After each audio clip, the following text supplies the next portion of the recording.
कहकर आशीष दी, फूलो फलो और समुद्र के जल में भर जाओ। फूलो फलो समुद्र के जल में भर जाओ और पृथ्वी पर बढ़ते चले जाओ। इसका मतलब परमेश्वर का दास जो है अब्राहम जानता था कि हमें फूलने फलने के लिए बुलाया है। समुद्र के जल में भी हम चल सकते हैं, भर सकते हैं, जाओ पृथ्वी पर भी, पक्षी भी करा पक्षी पृथ्वी पर बढ़े।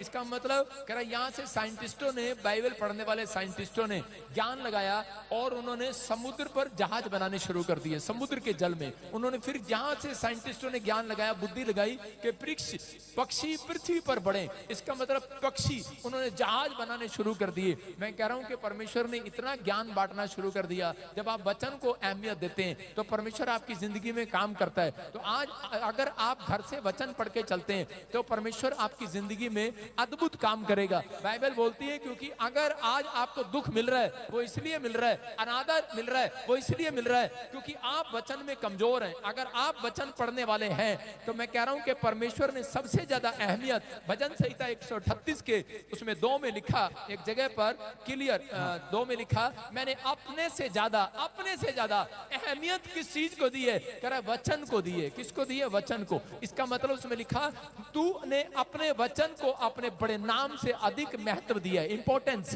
परमेश्वर ने इंपॉर्टेंस दिया वचन को। मैं सुबह उठते ही वचन पढ़ता हूं और वचन पढ़ने के बाद मैं फिर प्रार्थना करता हूं और उसके बाद मैं नाचने लगता हूं, मैं नाचता हूं। फिर कुछ लोग वचन पढ़ते हैं, प्रार्थना करते हैं और बाद में रोते हैं, पता नहीं क्या होगा।